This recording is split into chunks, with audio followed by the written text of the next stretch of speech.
함께 기도하고 우리 금요 집회를 시작하도록 하겠습니다.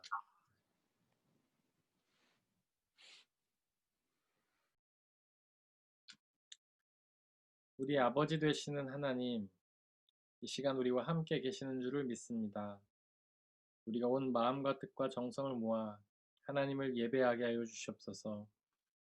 험한 세상을 살아가면서 세상에 마음을 뺏기며 살아왔지만 이 시간만큼은 하나님께로 모든 마음을 다 쏟고 하나님께로 집중하고 하나님 온전히 예배하게 하여 주옵소서. 또한 이 시간 당신의 뜻을 우리에게 말씀하여 주시옵소서.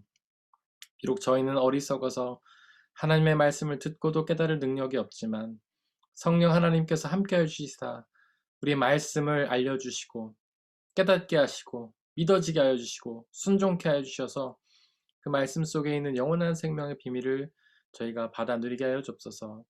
하나님을 찬양합니다. 예배합니다. 예수님의 이름으로 기도드렸습니다. 아멘. 우리 함께 찬양하겠습니다. 예수 비를 힘입어.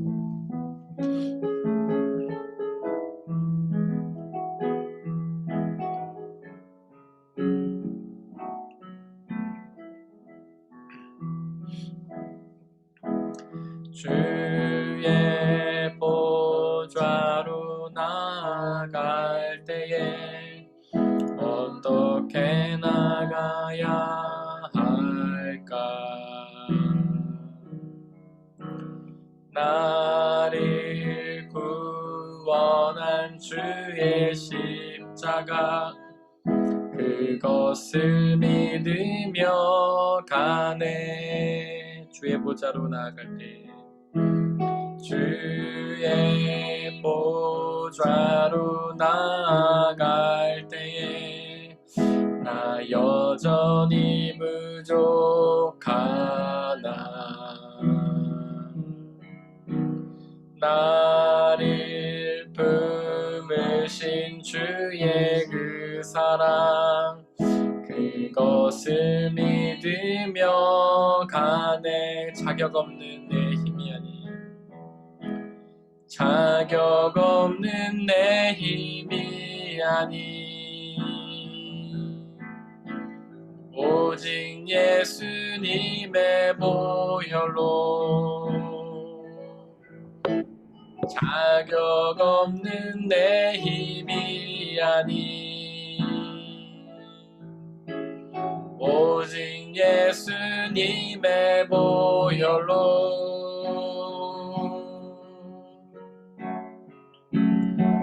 십자가의 보혈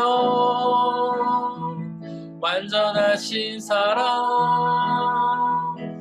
힘입어 나갑니다. 십자가의 보혈 완전하신 사랑 힘입어 예배하 주의 보좌로 나갈 때 주의 보좌로 나갈 때에 어떻게 나가야 할까? 나를 구원한 주의 십자가 그것을 믿으며 가네. 주의 보좌로 나갈 때 주의 보좌로 나갈 때에 나 여전히 부족하나. 나를 품으신 주의 그 사랑 그것을 믿으며 가네. 자격 없는 내 힘이 아니 오직 예수님의 보혈로 자격 없는 내 힘이 아니 오직 예수님의 보혈로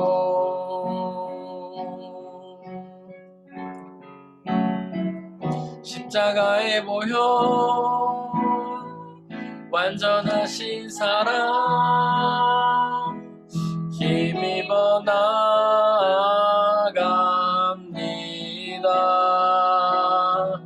십자가의 보혈 완전하신 사랑 힘입어 예배합니다. 주의 보좌로 나아갈 때 주의 보좌로 나아갈 때에 어떻게 나가야 할까? 나를 구원한 주의 십자가 그것을 믿으며 가네. 주의 보좌로 나아갈 때 주의 보좌로 나아갈 때에 나 여전히 부족하나 나를 품으신 주의 그 사랑 그것을 믿으며 가네. 자격 없는 내 힘이 아닌 오직 예수님의 보혈로 자격 없는 내 힘이 아닌 오직 예수님의 보혈로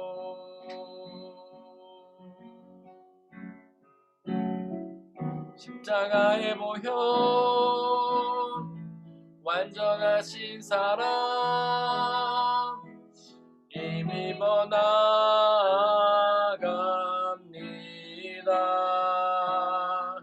십자가의 보혈 완전하신 사랑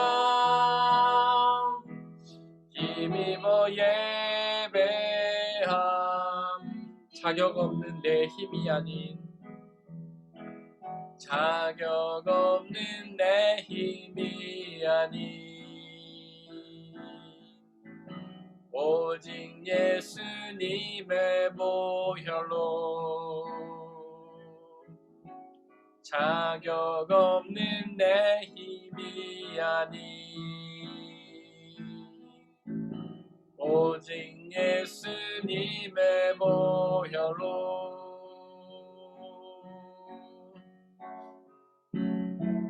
십자가의 보혈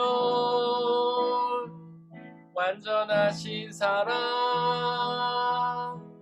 힘입어 나아갑니다.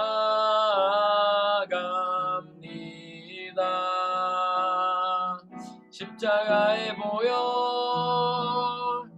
완전하신 사랑 힘입어 예배합니다. 십자가의 보혈 십자가의 보혈 완전하신 사랑 힘입어 나아갑니다.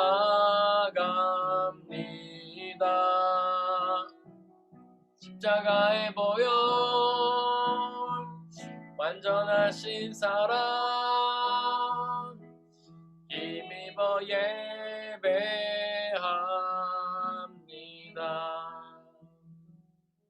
하나님은 오늘도 우리를 부르십니다. 당신 앞에 나아오라고. 당신에게 있는 영원한 생명과 참된 기쁨과 사랑과 평안을 누리라고 우리를 부르십니다. 그러나 우리는 그 앞에서 두려워하며 주저합니다. 나같이 죄 많고 연약한 존재가 어떻게 하나님 앞에 나아갈 수 있을까? 그래서 우리는 우리의 힘으로 노력합니다. 업적과 성과를 쌓아서 하나님께 나아가야지. 좀 더 확실한 순종을 가지고 하나님 기뻐하신 열매를 가지고 많은 헌금과 봉사를 가지고 주님 앞에 나아가야지. 그러나 우리는 우리의 연약함에 무너집니다. 우리에겐 그렇게 쌓을 업적과 성과가 없기 때문이죠. 그러나 하나님은 그냥 오라고 말씀하십니다. 예수님께서 이미 우리가 나올 수 있는 모든 길을 다 마련하셨다고. 오직 예수님의 그 은혜를 바라보며 믿으며 기대하며 의지하며 나오라고. 다른 것은 아무것도 필요 없다고 우리를 부르십니다. 오직 그 음성에 순종해서 주님 앞에 나아가길 원한다고. 오직 예수 그리스도만 믿고 의지하며 주님 앞에 나아가길 원한다고. 이 시간 함께 기도하겠습니다. 아버지 하나님, 우리가 온전히 예수 그리스도만을 믿고 주님 앞에 나아가게 하여 주시옵소서. 주님은 날마다 우리를 오라고 부르시는데 우리는 그 앞에서 얼마나 주저할 때가 많습니까? 더 많은 자격을 갖춰야 한다고, 더 많은 능력을 갖춰야 한다고, 더 많은 성과와 업적을 쌓아서 하나님께 나아가겠다고 우리는 얼마나 많은 다짐을 합니까? 그러나 우리는 그 다짐 앞에서 너무나 자주 무너집니다. 우리에겐 그런 능력도, 그런 지혜도, 그런 업적과 쌓을 성과도 없기 때문입니다. 아버지 하나님, 우리도 오직 예수 그리스도를 통해서만 주님 앞에 나아갈 수 있는 줄을 믿습니다. 하나님께서 우리에게 예수 그리스도를 통해서 나올 수 있는 길을 마련해 주신 줄 믿사오니 오직 주님의 그 길을 닦으신 것들을 우리가 그저 걸을 수 있도록 예수 그리스도의 힘을 힘입어서 예수 그리스도만을 의지하여서 주님의 피만을 바라보며 온전히 주님 앞에 나아갈 수 있도록 아버지 역사해 주옵소서. 우리의 자신을 바라보며 좌절한 우리의 모습이 아니라 오직 예수 그리스도만을 바라보며 주님 앞에 담대히 나간 우리가 될 수 있도록 아버지 하나님 성령의 은혜로 함께해 주시고 역사해 주옵소서.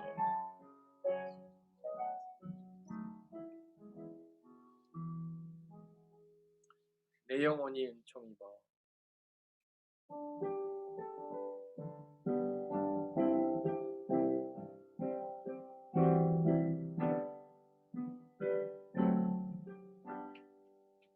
내 영혼이 은총 입어 중한 죄짐 얻고 보니 슬픔 많은 이 세상도 천국으로 화하도다. 할렐루야 찬양하세. 내 모든 죄 사함받고 주 예수와 동행하니 그 어디나 하늘나라 주의 얼굴 뵙기 전에 멀리 뵈던 하늘나라 내 마음속에 이루어지니 날로 가깝도다. 할렐루야 찬양하세. 내 모든 죄 사함받고 주 예수와 동행하니 그 어디나 하늘나라 높은 산이 거친 들이 초막이나 궁궐이나 내 주 예수 모신 곳이 그 어디나 하늘나라. 할렐루야 찬양하세. 내 모든 죄 사함받고 주 예수와 동행하니 그 어디나 하늘. 내 영혼이 은총 입어. 내 영혼이 은총 입어 중한 죄짐 얻고 보니 슬픔 많은 이 세상도 전국으로 화하도다. 할렐루야 찬양하세. 내 모든 죄 사함받고 주 예수와 동행하니 그 어디나 하늘나라 주의 얼굴 뵙기 전에 멀리 뵈던 하늘나라 내 맘속에 이루어지니 날로 가깝도다. 할렐루야 찬양하세.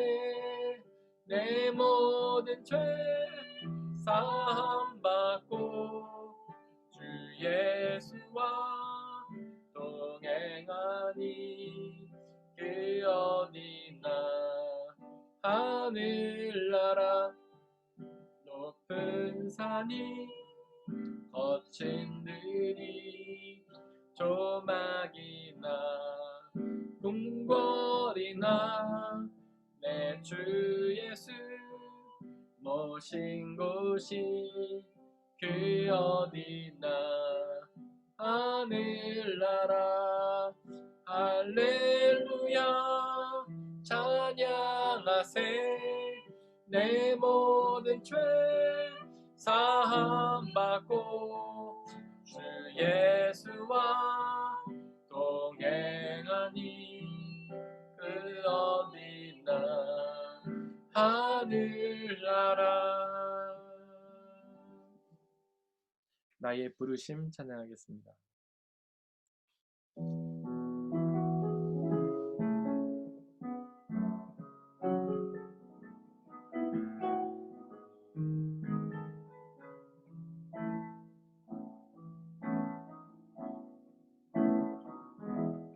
나의 부르심 나의 영원한 소망 예수님의 형상을 담는 것 나의 목적 나의 높은 부르심 세상을 위로하고 주 위에 사는 것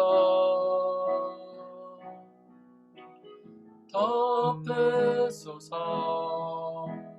주 거룩한 품에 품으소서 이곳이 나 속한 곳 오 예수 이끄소서 주 얼굴 보기 위해 은밀한 곳으로 내가 나아갑니다. 나의 부르심 나의 영원한 소망 예수님의 형상을 담는 것 나의 목적 나의 높은 부르심 세상을 뒤로 하고 주 위에 사는 것 덮으소서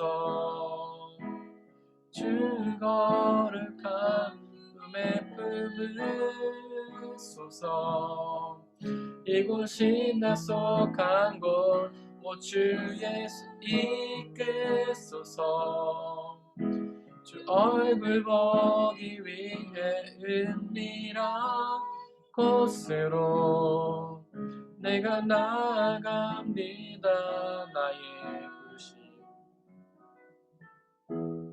나의 부르심 나의 영원한 소망 예수님의 형상을 담는 것 나의 목적 나의 높은 부르심 세상을 위로하고 주 위에 사는 것 덮으소서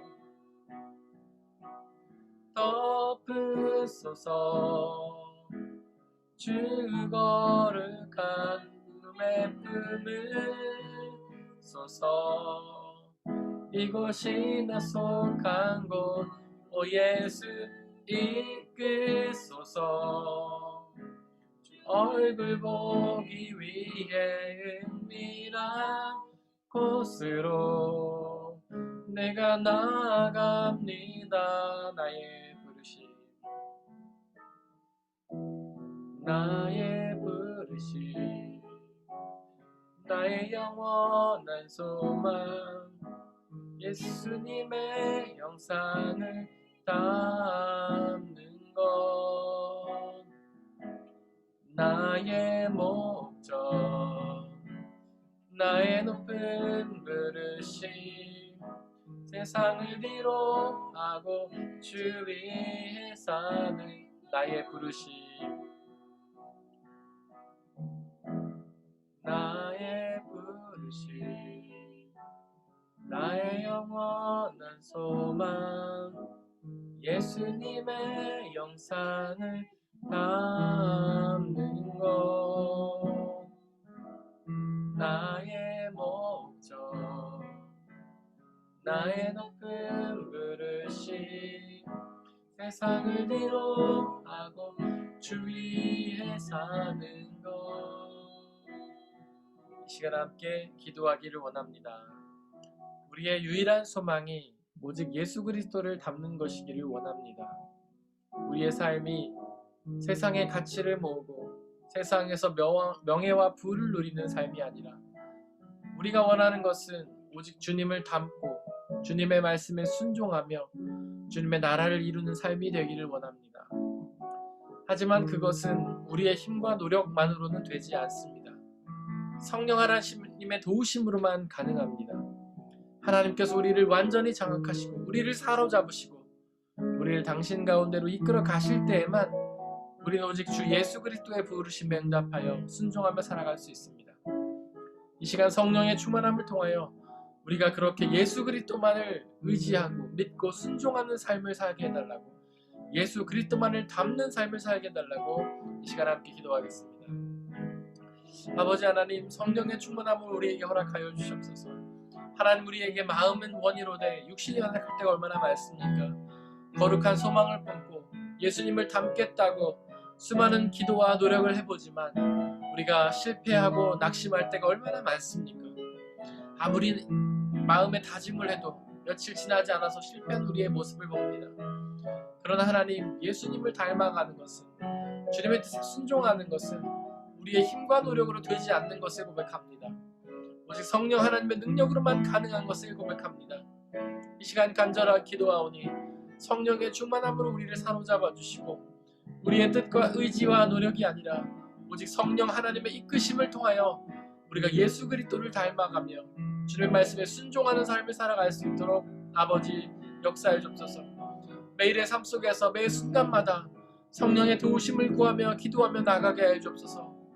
나무에 접붙여진 포도나무 가지가 포도 열매를 맺는 것처럼 우리도 하나님께 온전히 접붙여져서 오직 예수 그리스도 앞에 접붙여져서 주님의 열매를 맺고 주님의 말씀에 순종하는 그런 삶을 살 수 있도록 성령 하나님 도와주옵소서.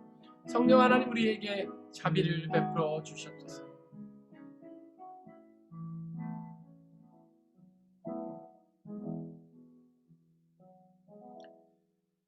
사랑의 하나님, 이 시간 당신의 말씀을 기대합니다. 하나님, 그 말씀이 우리 가운데 역사하여서 우리의 우둔함을 깨우치고 하나님을 더 가까이 알아가게 하시고 하나님을 배우고 경험하고 발견하여서 하나님에게 있는 진리를 깨달아 알고 믿게 하여 주시고 그 진리를 통해 영원한 생명을 얻고 참된 자유와 기쁨을 누릴 수 있는 복된 시간으로 역사해 주옵소서. 이 모든 말씀 우리 주 예수 그리스도의 이름으로 기도드렸습니다. 아멘. 오늘 말씀을 함께 나누려고 합니다. 저희가 지난주에 16절까지 나눴는데요. 지난주 나눴던 말씀은 그렇습니다. 욥의 고난을 보고 욥의 독백을 들었던 엘리바스가 욥을 계속 책망하죠. 그러나 욥이 잘 그 말을 받아들이는 것 같지 않으니까 마치 영을 보았다, 영을 통해서 계시를 들었다라고 주장하면서 자기가 말하는 것이 사람의 말이 아니라 하나님의 말이라고 주장을 하기 시작했습니다. 그러나 저희가 그렇게 말씀드렸죠. 계시는 받을 수가 있습니다. 누구나 계시 받을 수 있지만 그것은 반드시 성경 말씀을 통해서 검증을 해야 된다고 말씀을 드렸어요. 왜냐하면 성경 말씀이 바로 하나님의 계시의 가장 분명한 형태이기 때문에 그렇습니다. 하나님의 계시를 기록된 말씀이기 때문에 그 말씀과 반드시 조화를 이루어야 된다고 했죠. 그러니까 어떤 계시든지 하나님의 말씀이 성경과 일맥상통한지 검증해야 된다고 했습니다. 왜냐하면 이단들도 거짓 예언자들도 그렇게 자신이 영을 통해서 계시를 받았다고 주장하면서 그게 하나님이 말씀이라고 주장하기 때문이에요. 하지만 우리가 이단의 주장들, 거짓 예언자들의 주장들을 그대로 받아들일 수는 없지 않겠습니까? 그렇기 때문에 그들의 주장들을 반드시 성경의 가르침을 통해서 검증을 해야 된다고 말씀드렸습니다. 그러면서 여기서 신학이 굉장히 중요하다고 했죠. 저희가 성경 자체를 그냥 보면 이게 사실 아무리 많이 읽어도 성경이 말하고자 하는 바가 무엇인지 우리가 정확하게 깨닫기 어려울 때가 많습니다. 그리고 그것이 구조적으로 이렇게 머릿속에 들어와 있지 않기 때문에 우리가 그런 계시들을 들어도 성경 말씀을 바로 빗대어서 우리가 비교하기가 쉽지가 않아요. 그래서 반드시 우리는 어느 정도는 신학자들처럼 목사님들처럼 완전히 그렇게 신학 교육을 받을 필요는 없지만 어느 정도 기본적인 신학 훈련이 돼 있어야 된다고 말씀드렸습니다. 그래서 저희가 내년부터 이미 시작을 했죠. 말씀 암 양육과정 그리고 말씀 3 양육과정을 시작한다고 말씀드렸습니다. 이런 교육들을 통해서 우리의 머릿속에 신학의 구조가 잡히고 그것들을 통해서 우리가 거짓된 가르침들을 분별할 수 있어야 된다고 말씀을 드렸죠. 17절부터 그 엘리바스가 본격적으로 자기의 계시에 대해서 말합니다. 자기가 어떤 영을 보면서 영의 음성을 들어서 그 음성을 통해서 들었다는 말씀에 대해서 이제 말을 하기 시작해요. 17절에 보면 그 말씀이 구체적으로 나오는데 그렇습니다. 인간이 하나님보다 의로울 수 있으며 사람이 창조주보다 깨끗할 수 있겠느냐. 이 말은 맞는 말이죠. 네. 우리가 충분히 받아들일 수 있는 말입니다. 그러니까 여기서 그 엘리바스가 하고자 했던 말은 사람은 죄인이다. 하나님처럼 의롭고 하나님처럼 깨끗할 수가 없다. 이런 말이죠. 이 말 자체는 틀린 말이 아닙니다. 그런데 반쪽만 말한 거예요. 물론 우리 모두는 죄인이죠. 우리는 하나님보다 더 의로울 수는 없습니다. 하나님처럼 깨끗할 수도 없어요. 하지만 예수 그리스도의 십자가를 통해 우리는 어느 정도는 의로워지고 어느 정도는 깨끗해질 수 있다는 말입니다. 17절은 그냥 의로울 수 없다, 깨끗할 수 없다, 그냥 이런 선포잖아요. 그러나 이거는 반쪽짜리죠. 우리는 예수 그리스도를 통해서 우리가 하나님 앞에 의로워질 수도 있고 깨끗해질 수도 있다는 겁니다. 그러니까 그런 거 있잖아요. 사실 전체를 말하지 않고 일부분만 말하는 것도 사실을 호도하는 거죠. 거짓에 가까운 겁니다. 요즘 언론도 한국 언론들이 문제가 많다고 하는데 그들이 하는 게 뭐예요? 사실을 전체적으로 다 얘기하는 게 아니라 일부만 잘라서 얘기하잖아요. 그러면서 그것이 전체인 것처럼 그렇게 호도하지 않습니까? 이런 것들은 문제인 거죠. 우리는 죄인인 거는 맞아요. 성경 우리 죄인이라고 말하고 있습니다. 하나님보다 의로울 수도 없고 깨끗할 수도 없죠. 죄는 다 죽음이라는 영원한 멸망을 받을 수밖에 없다는 것도 맞습니다. 그런데 이건 반쪽짜리잖아요. 예수 그리스도를 믿으면 우리가 회개의 기도하면 우리는 죄 용서를 받고 의로워져 깨끗해질 수 있다는 것이죠. 그리고 18절에서 또 엘리바스는 이렇게 말합니다. 하나님은 하늘에 있는 당신의 종들까지도 믿지 않으시고 천사들에게마저도 허물이 있다고 하시는데 이렇게 말합니다. 여기 이제 하나님 외에 두 부류의 사람은 아니고 두 부류의 하늘에 사는 존재가 나오죠. 하늘에 있는 종과 천사입니다. 천사와 하늘에 있는 종은 뭐가 다를까요? 이제 한국말로는 전부 천사라고 하는데 원래 이제 그 신학자 어거스틴이라는 사람이 하늘에 있는 존재들을 이렇게 구분해 놓은 게 있어요. 하늘에 있는 존재가 총 9가지라고 합니다. 9가지. 우리가 이거 다 알 필요는 없는데 이 9가지 존재들의 원래 명칭은요 다 달라요. 그리고 9번째 존재가 앙겔로스라고 이게 천사예요. 그러니까 1부터 8은 이름이 천사가 아닌 거예요. 뭐 되게 복잡해요. 저도 못 외우는데. 8만 천사입니다. 아니, 9만 천사예요. 9번만 천사예요. 근데 이제 한국말 성경은 이 1번부터 9번을 다 천사라고 이제 번역을 했어요. 그러니까 우리는 하늘에 있는 존재는 다 천사라고 생각하지만 여러 종류가 있는데 천사가 있는 거예요. 사실 이것도 진리는 아니에요. 성경에 다 기록되어 있는 말은 아닙니다. 그냥 어거스틴이라는 학자가 추측을 해놓은 것 뿐이에요. 어쨌거나 이 사람이 말하는 거는 하늘에는 여러 종류의 존재들이 있는데 그 중에 이 9번 존재가 천사라는 겁니다. 그러니까 18절에 하늘에 있는 당신의 종들은 1번부터 8번을 말하는 걸 거예요. 뭐 이게 정말 8가지가 있는지는 우리가 확신할 수 없지만 어쨌든 뭐 천사가 아닌 다른 존재가 있는 거죠. 이게 하늘에 있는 당신의 종들이에요. 그리고 9번에 천사들이 있는 겁니다. 이들이 왜 이름이 다르냐면 하는 역할이 다르기 때문이에요. 앙겔로스, 원래 천사라는 말은요, 메신저란 뜻이에요. 메신저. 하나님의 말씀을 사람들에게 전하는 메신저. 그래서 성경에 이 천사가 제일 많이 나오는 겁니다. 왜냐하면 이들이 주로 하나님의 말씀을 사람들에게 전했기 때문에 사람들에게는 이 천사가 가장 많이 나타난 거예요. 야곱에게도 천사가 나타나서 씨름을 한다든가, 그리고 하여튼 성경에 있는 인물들에게 뭔가 메시지를 전할 때는 천사가 나타나지 않습니까? 요한계시에게도 천사가 나타나고, 그들은 하늘에 있는 존재 중에 메시지를 전하는 존재이기 때문에 이제 천사가 불린 거예요. 그러니까 1번부터 8번은 하늘에 있는 당신의 종인데 이들의 역할이 다 있어요. 어거스틴이라는 학자가 1번부터 8번에 있는 그 하늘에 있는 종들 역할 다 분리를 해놨는데, 그거는 성경에 있는 건 아니고 이제 그 어떤 천주교에서 믿는 그런 것 중에 하나겠죠. 하여튼 이들이 하는 핵심적인 사역은 뭐냐면 하나님을 돕는 거예요. 하나님을 돕고 하나님 시키는 일을 하고 하나님의 뒷바라지를 하고 그렇다고 합니다. 어쨌든 그러니까 이 말씀은 그렇게 이해를 하시면 돼요. 근데 여기서 핵심은 하여튼 하늘에 있는 종들까지 하나님이 믿지 않으신다. 천사들에게도 허물이 있다. 이제 그 엘리바스는 그렇게 말을 하고 있죠. 그러니까 보통 이제 천사를 이해하면 하나님과 사람의 중간 정도에 있는 존재다, 이렇게 이해를 하잖아요. 그러니까 하나님보다는 좀 완전하지 못하고 사람보다는 좀 더 완전한 존재다, 이렇게 이야기를 하죠. 그런데 이 천사에게 허물이 있고 당신의 종들 믿지 않는다는 말은 사실은 성경에 있는 말은 아닙니다. 네. 그냥 사람들이 그렇게 믿었던 거예요. 천사는 하나님의 종이니까 하나님보다는 허물이 있겠지. 그리고 사람보다는 완벽하겠지. 이렇게 생각을 한 겁니다. 하나님이 당신의 종들을 믿지 않으신다. 이거는 전혀 근거가 없는 말이죠. 성경에 나와 있지 않는 말이에요. 어쩌면 여러분들은 앞에 말은 동의하지 않는다 하더라도 천사에게 허물이 있다는 말은 좀 동의하실 수도 있을 거예요.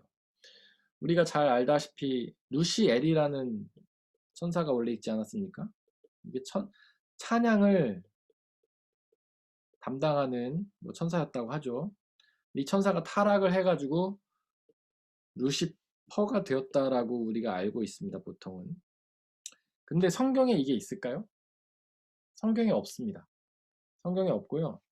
이거는 중세시대 교회 때부터, 지금으로 말하면 가톨릭 교회라고 할 수 있겠죠. 그때부터 있던 하나의 약간 교회 내에 있던 전설이라고 말하면 좀 그렇지만 하여튼 하나의 이야기예요. 이야기. 하나의 이야기예요. 근거는 있습니다. 근거는 이사야 10장에 보면 샛별이 떨어졌다 이렇게 나와요. 근데 새 번역의 샛별이라고 나오고 개역 한글판 성경에는 계명성이라고 나옵니다. 이거를 또 신천지에서는 이상하게 해석을 하던데 제가 자세한 내용은 모르고 하여튼 그렇게 해석하는데, 이 샛별의 원어가 뭐냐면 루시퍼예요. 네, 루시퍼. 샛별이란 뜻이에요. 원래 이 루시퍼란 단어가 샛별이라는 뜻이에요. 그러니까 샛별이 떨어졌다 하니까 하늘에 있던 천사가 떨어져 가지고 타락했다 이렇게 해석을 한 겁니다. 근데 이 정확한 해석이라고 보긴 좀 어렵죠. 약간 이런 거를 우리가 알레고리라고 하는데, 알레고리적 해석은 뭐냐면요, 어떤 근거가 없고 그냥 이 문장을 자기 마음대로 해석하는 걸 알레고리라고 해요. 옛날에 초대교회 시대 때는 알레고리가 받아들여졌습니다. 왜냐하면 신학적인 배경이 그들이 거의 없었기 때문에 그냥 성경을 보고 자신의 있는 지식에 따라 해석을 한 거예요. 근데 알레고리 지금은 받아들이지 않습니다. 왜냐하면 이거는 개인마다 너무 다른 해석을 나올 수도 있고 당시의 상황이나 문화나 배경을 완전히 무시하는 그런 해석이 나오기 때문에 정말 원래 의미를 찾을 수가 없기 때문에 요즘은 알레고리를 사람들이 받아들이지 않아요. 이 샛별이 떨어졌다를 루시퍼가 떨어졌다, 천사가 타락했다 이렇게 해석하는 거는 그 당시에는 받아들여졌지만 지금은 받아들여지지 않습니다. 그러니까 천사가 타락했다라는 거는 성경에 있는 말은 아닌 거예요. 그건 확실한 건 아닌 거예요. 사탄이 천사가 타락한 것이라는 것은 하나의 이야기인 것 뿐입니다. 증명되지 않았어요. 그러니까 이 천사에게 허물이 있다는 것도 사실은 아닌 거예요. 그냥 엘리바스의 생각인 거죠. 17절은 엘리바스가 반쪽짜리 주장을 했고 18절은 엘리바스의 개인적인 견해를 지금 마치 하나님의 계시인 양 지금 전하고 있습니다. 이 굉장히 문제죠. 많은 거짓 선지자들이나 이단들이 그렇게 말합니다. 자기가 어떤 생각, 자기만의 생각, 자기가 하나님께서 주셨다라고 주장하는 계시, 자기만의 생각을 마치 어떤 영의 계시를 받았다, 하나님 주셨다라고 주장하면서 굉장히 근거가 있는 것처럼 얘기하죠. 지금 엘리바스가 그러고 있는 거예요.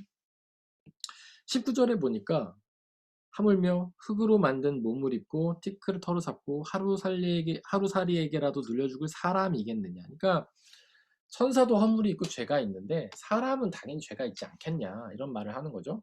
결국 엘리바스가 하고 싶은 말은 뭡니까? 네가 당하는 고난이 죄 때문이라는 거예요.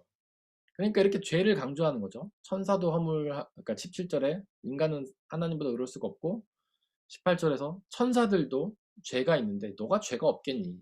그러니까 네 고난은 죄 때문이야 라는 것이죠. 우리는 죄로 인해 고난을 당한다 라는 주장을 하고 싶었던 거죠.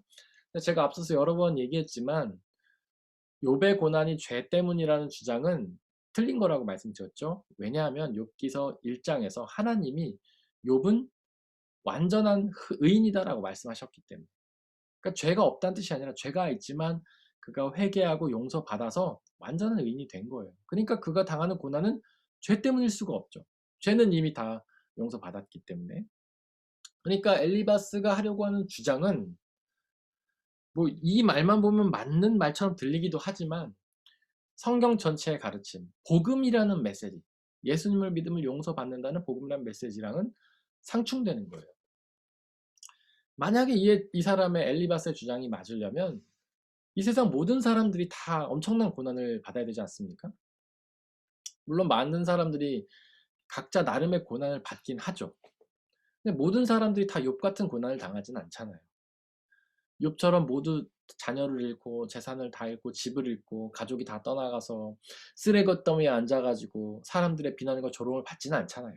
몇몇 그런 사람도 있긴 하지만 그러니까 욥 엘리바스의 주장이 틀린 것이죠.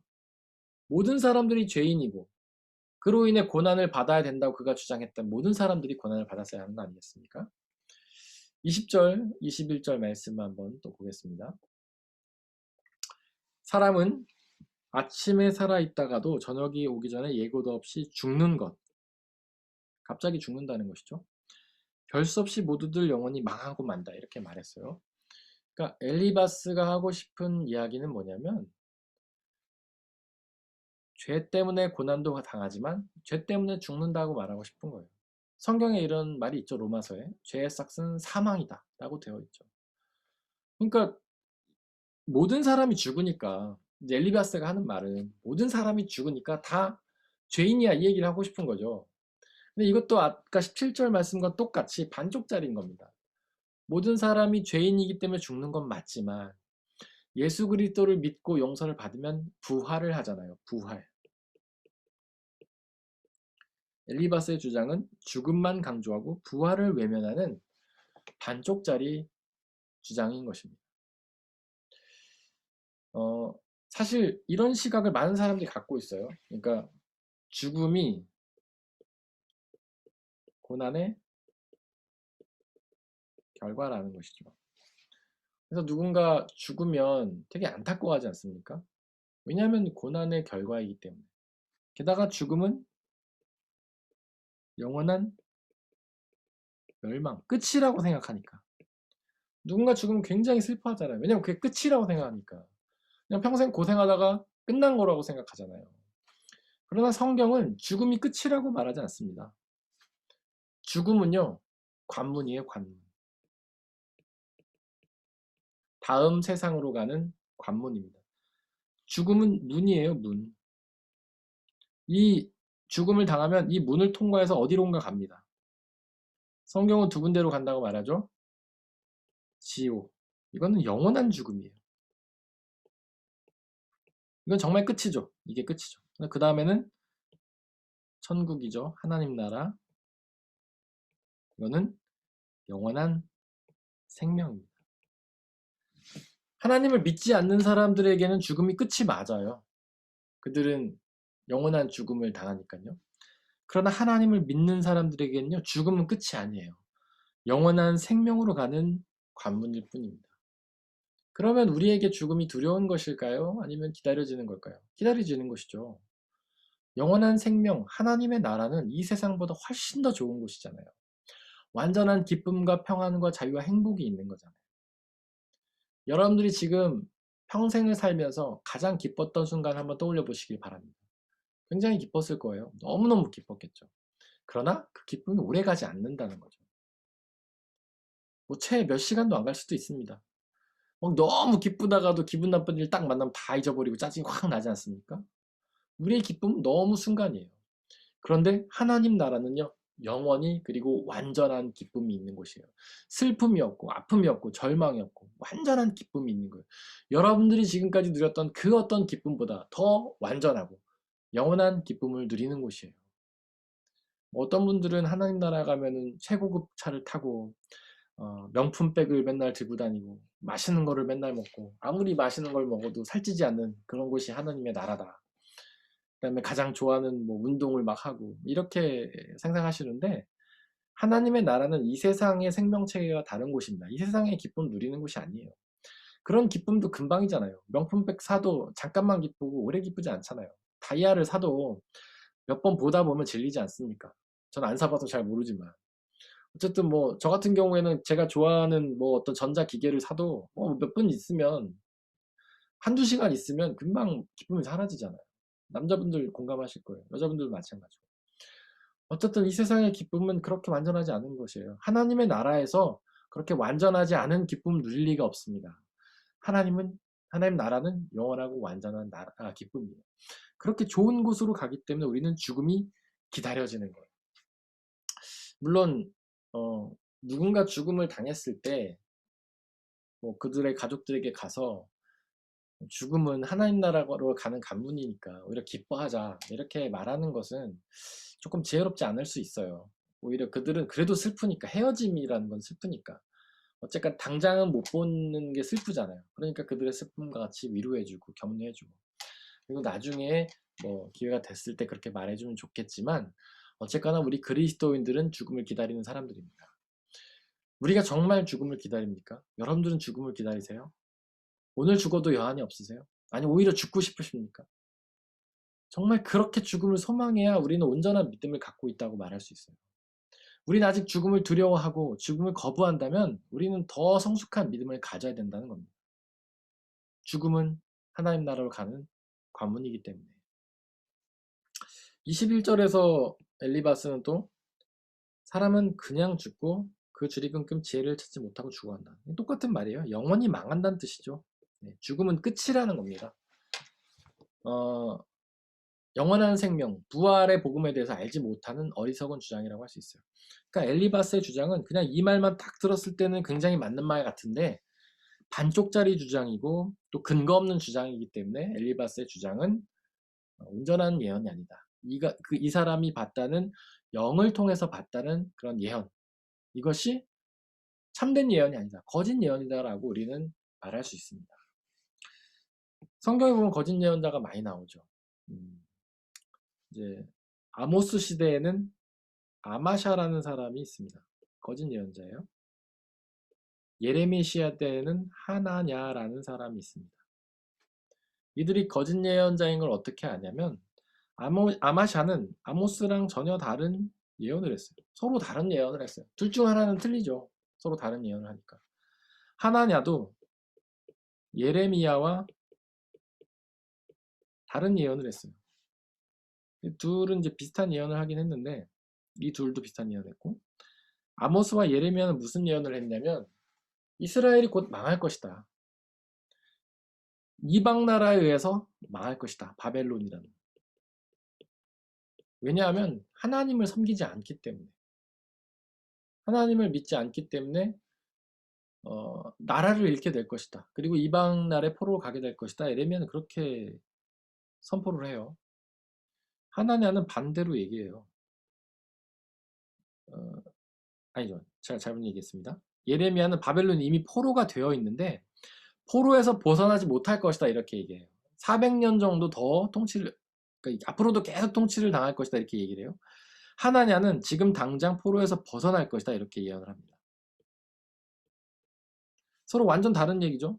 예레미야는 바벨론에서 벗어나지 못하고 계속 지배를 받을 거다. 왜냐하면 회개하지 않기 때문에. 하나냐는 바로 벗어날 것이다. 하나님이 이스라엘을 축복해 주시기 때문에.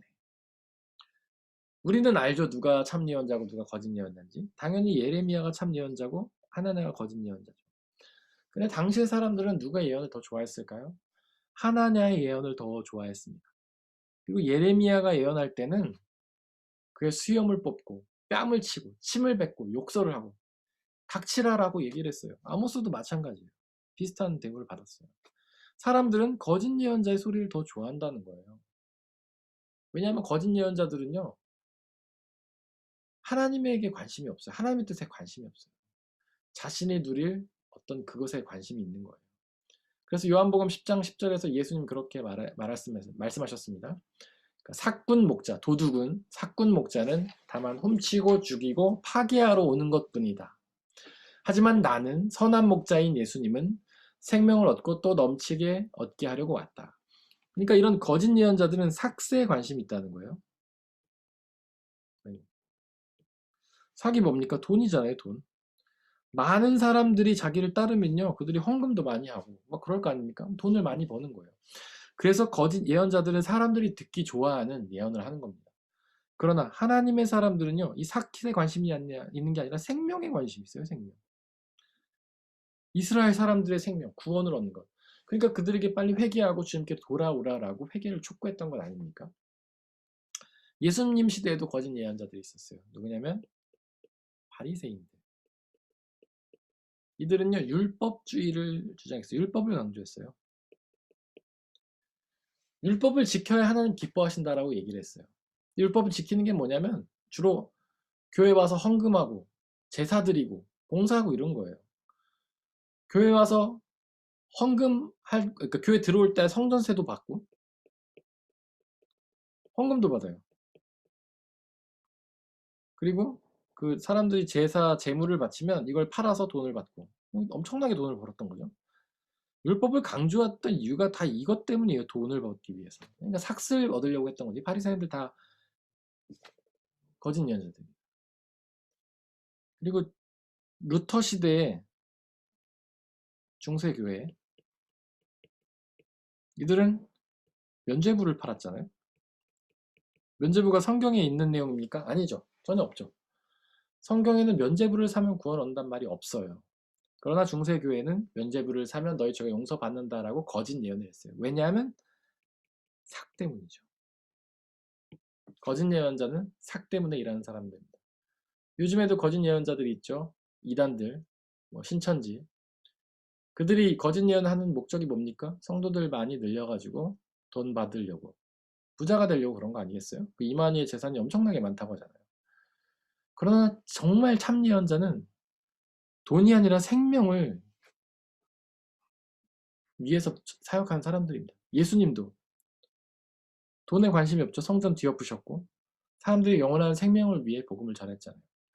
마틴 루터도 사람들에게 생명을 주기 위해 복음을 온전히 전하지 않았습니까? 그렇게 참된 예언자와 거짓 예언자를 우리는 구분해야 되는 겁니다. 오늘은 여기까지 하려고 합니다. 네, 함께 찬양하며 기도하겠습니다.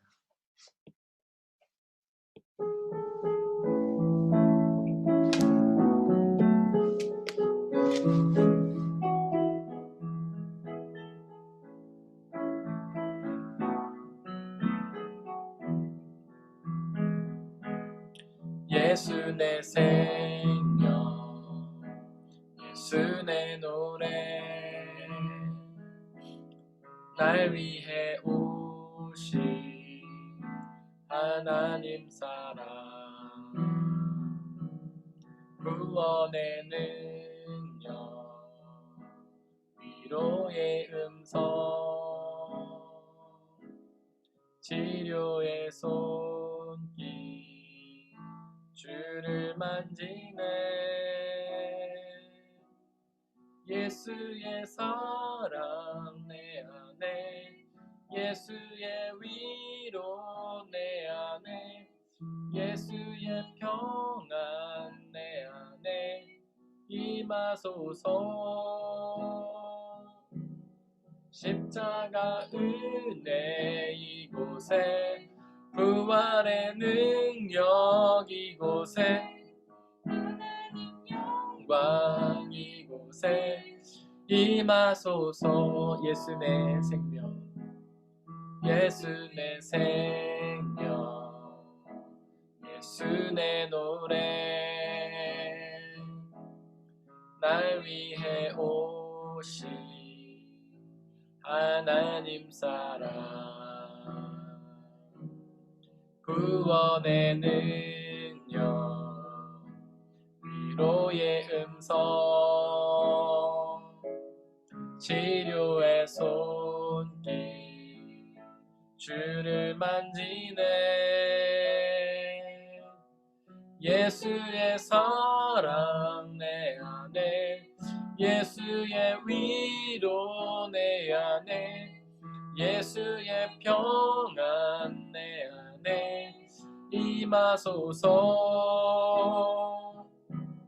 십자가 은혜 이곳에, 부활의 능력 이곳에, 하나님 영광 이곳에 임하소서. 예수의 능력, 예수의 사랑 내 안에, 예수의 위로 내 안에, 예수의 평안 내 안에 임하소서. 십자가 은혜 이곳에, 십자가 은혜 이곳에, 부활의 능력 이곳에, 하나님 영광 이곳에 임하소서.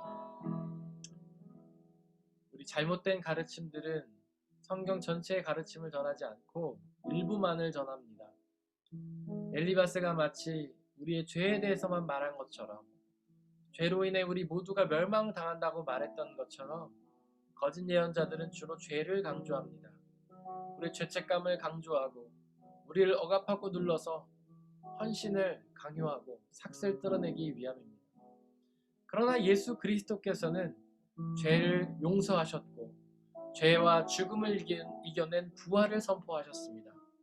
그렇기 때문에 우리는 죄를 바라보고 회개해야 하지만, 우리가 궁극적으로 바라봐야 할 것은 바로 예수 그리스도를 통한 부활의 생명입니다. 예수 그리스도의 사랑입니다.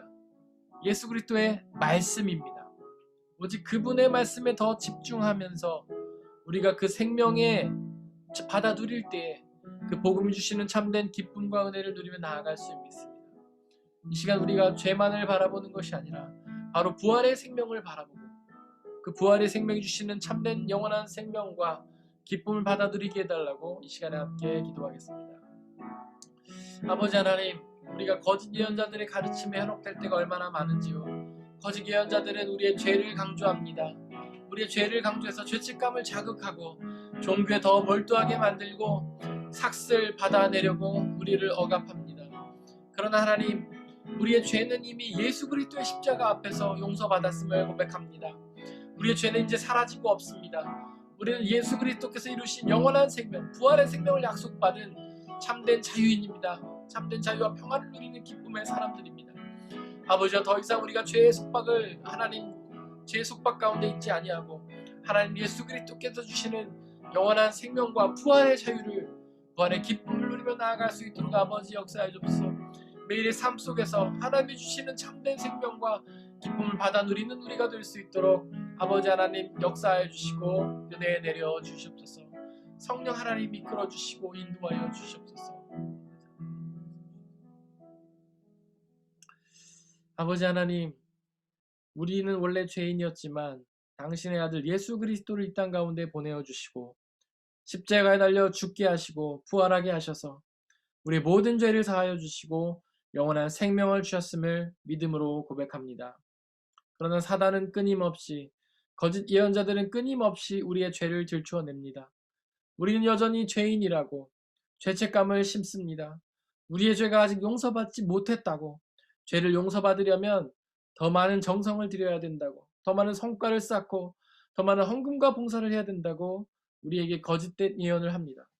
그러나 하나님, 우리가 사탄의 음성에 귀를 기울이지 아니하고 오직 예수 그리스도께 집중하며 당신이 이루신 십자가의 죽음과 부활의 생명을 기억하며 우리의 죄가 모두 다 용서받았고 주님이 이루신 참된 영원한 생명을 누리며 하나님 그것으로 인해 기뻐하며 자유를 누리며 나갈 수 있도록 아버지 역사해 주옵소서.